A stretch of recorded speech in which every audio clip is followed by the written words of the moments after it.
In a small county, the sun beat down relentlessly, turning once vibrant green lawns into patches of brown. A drought had settled over the region, and with it came strict water use restrictions. Residents could only water their lawns early in the morning or late at night, but even that was limited to just once a week. Many families faced difficult choices as they watched their beloved gardens wilt and their grassy expanses fade away. Neighbors gathered to share stories of their struggles, swapping tips on how to keep their lawns alive while adhering to the new rules.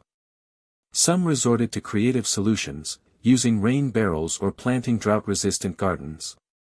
They were united in their mission to conserve water and protect the environment, understanding that every drop counted. But one woman stood out among the crowd, Karen, who took it upon herself to police the area vigilantly. She wore her self-appointed title as neighborhood watchdog with pride. Armed with a notebook and a sharp eye, she patrolled the streets, issuing fines to her neighbors whose grass showed signs of distress. While they fretted over yellowing blades, Karen reveled in her own lush lawn, thriving beneath the summer sun. To her, it was a testament to her dedication and hard work in conserving water, or so she claimed. Little did her neighbors know that her green oasis was not born from adherence to the rules but from secret defiance hidden beneath the cloak of night. Karen prided herself on being the perfect example of a responsible citizen. As the leader of the neighborhood watch, she had taken it upon herself to ensure everyone followed the rules during the drought. With her clipboard in hand, she roamed the streets, keenly observing the lawns of her neighbors. Each time she spotted a patch of yellow or brown, she felt a surge of determination to enforce compliance. To her, this was more than just about water, it was about setting a standard for the community. Her own lawn, however, was a different story. It flourished while others struggled. Karen had always loved gardening and spent hours each week nurturing her flowers and grass, believing that her hard work justified her green oasis. She often flaunted her perfect lawn, claiming it was a result of diligence and good practices.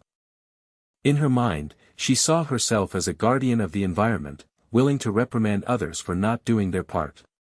Yet beneath her confident exterior lay a deep-seated fear, the fear of being seen as just another hypocritical rule-breaker. That's why she resorted to running illegal sprinklers at night, keeping her lawn vibrant while issuing fines to those who didn't have the same luxury. With each fine she wrote, she felt justified in her actions, convinced that her efforts were for the greater good, even as her secret weighed heavily on her conscience. As the sun rose each day, Karen took to the streets with her clipboard, ready to monitor her neighbors' lawns. She approached her first target, Mrs. Jenkins, whose grass had turned a shade of straw yellow. With a smug smile, Karen handed her a fine, citing violations of the drought restrictions. Mrs. Jenkins felt her cheeks flush with frustration as she explained her struggle to keep up with watering while juggling work and family. "It's just grass," Mrs. Jenkins muttered under her breath, feeling the weight of the fine and the judgment behind Karen's rigid smile. Around the neighborhood, whispers began to circulate. People exchanged looks of disbelief as they witnessed Karen's harsh enforcement on lawns that were only moments from death due to the drought. As Karen moved from house to house, residents' frustrations grew. John, a father of 3 with a dwindling garden, felt his anger boil over when Karen issued him a fine for a bare patch of earth where he had planted new grass just days earlier. "You have no idea what we're going through," he exclaimed, his voice rising. Her reaction was icy and dismissive. Karen would not allow any excuse to overshadow her role as enforcer. Each fine she issued widened the rift in the community. Neighbors were no longer gathering over shared gardening tips but instead banding together in resentment for a leader they felt was more concerned about her own yard than their struggles in this drought. The tension in the air became palpable as people began to plot ways to confront her about her hypocrisy. As night fell over the neighborhood, Karen felt a rush of excitement mixed with anxiety.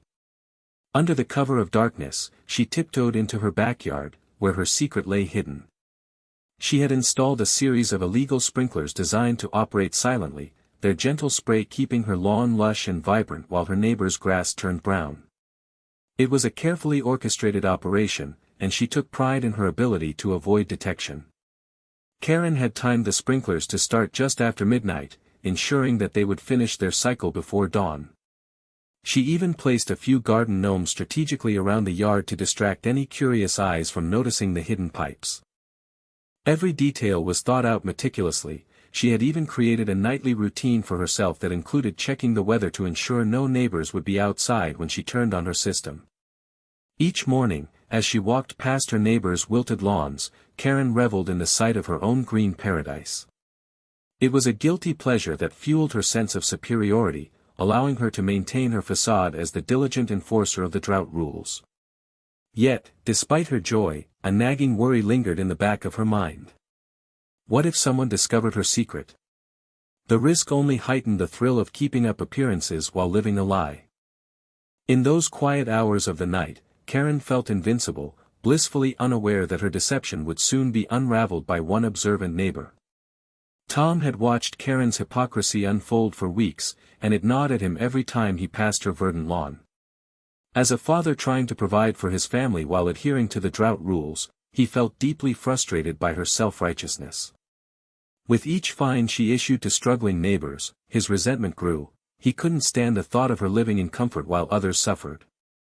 One evening, after yet another encounter with Karen where she appeared smug and unfazed by his own dry patches of grass, Tom decided enough was enough.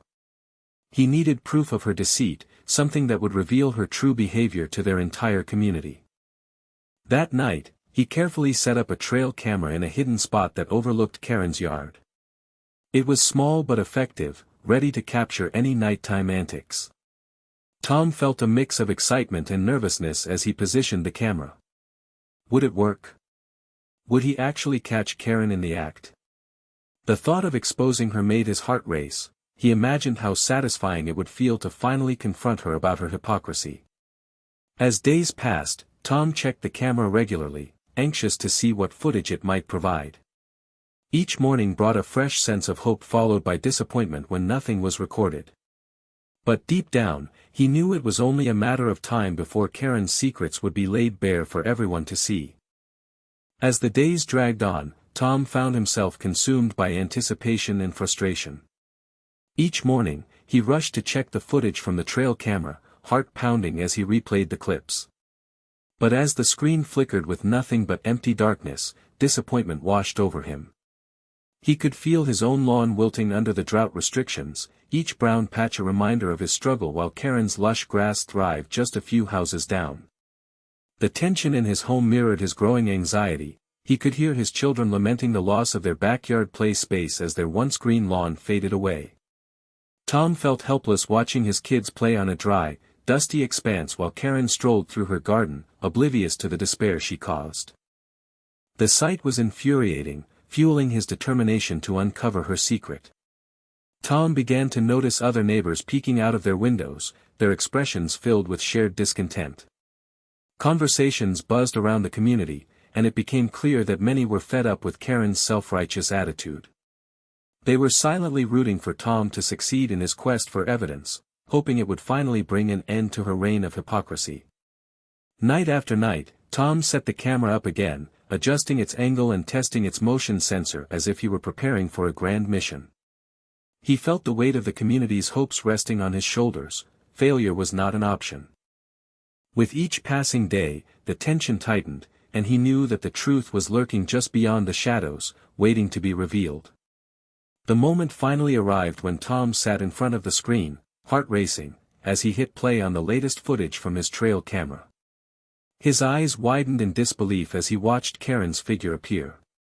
It was a clear night, and there she was, joyfully watering her lawn with a gleaming sprinkler, completely unaware of the camera capturing every moment. The vibrant spray danced over her flowers and grass, illuminating the scene with a sense of tranquility that starkly contrasted the wilting lawns of their neighbors. Tom felt a surge of triumph. He had finally caught her red-handed at the very act she had condemned others for. But as he watched the joyful expression on her face, a wave of guilt washed over him. Could he really go through with exposing her? On one hand, the evidence was undeniable and could bring an end to her hypocrisy, but on the other, would it devastate her reputation in the community? As Karen continued to water her lawn, Tom's mixed emotions churned within him.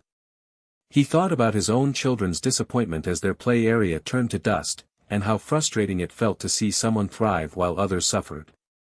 Yet as he considered reporting her, he visualized her reaction, the anger and despair she'd feel. Would he become just like Karen if he took pleasure in her downfall? Torn between justice for his neighbors and compassion for a fellow community member, Tom knew he had to make a choice. After wrestling with his conscience, Tom finally made the decision to report Karen to the local water authorities. He gathered the video evidence and presented it along with a detailed account of her actions. The authorities were quick to initiate an investigation into her illegal watering practices, and the news spread like wildfire throughout the neighborhood. As the community learned about Tom's bold move, a mix of emotions erupted.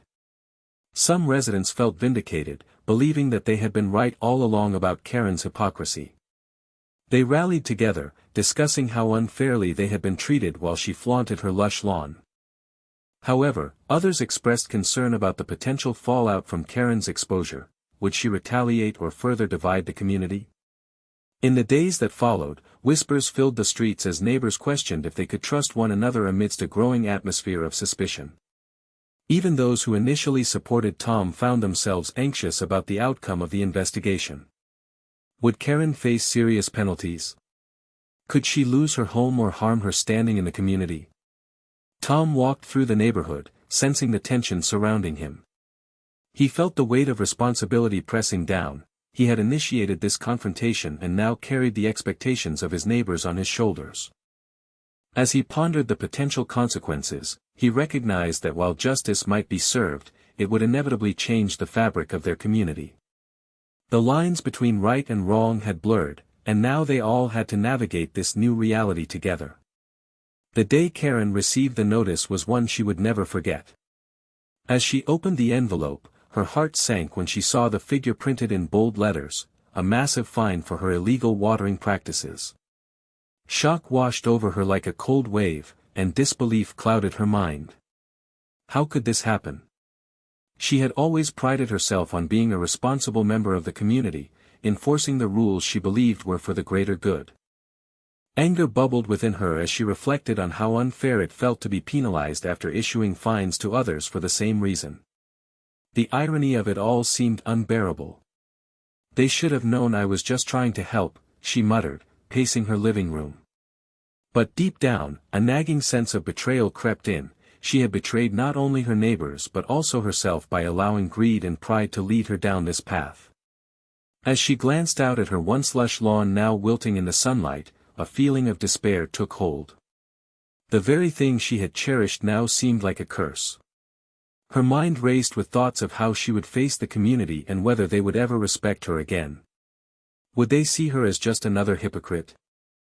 As the reality of her situation began to sink in, Karen realized that maintaining appearances had come at a heavy price, and now she was left to face the consequences of her choices alone. In the days following the fine, the water authorities wasted no time in shutting down Karen's illegal sprinklers. Standing in her backyard, she watched in disbelief as the sound of the water flowing away faded into silence. Her once vibrant lawn, the pride of her home, now stood as a stark reminder of her choices. The lush greenery that had flourished under the cover of night began to wilt rapidly, turning to a sickly shade of brown. As sunlight beat down mercilessly on her garden, Karen felt a deep sense of irony settle over her. She had enforced drought restrictions on her neighbors with such fervor, yet now she faced the same fate they had endured. Her carefully curated paradise was crumbling before her eyes, and there was nothing she could do to stop it. Each day that passed brought a new level of despair as she saw how quickly neglect took its toll. The whispers of her neighbors grew louder. They no longer admired her perfect lawn but instead exchanged knowing glances as they watched it decay. Karen felt their judgment piercing through her, a painful reminder of how far she had fallen from her pedestal of self-righteousness. She struggled with feelings of shame and regret. The very thing she had sought to protect became a symbol of her hypocrisy. As she knelt beside her dying grass, Karen realized that maintaining appearances had cost her not just her lawn, but also the respect of her community, and ultimately, herself. The consequences of her actions loomed large, and now there was no escape from the reality she had created.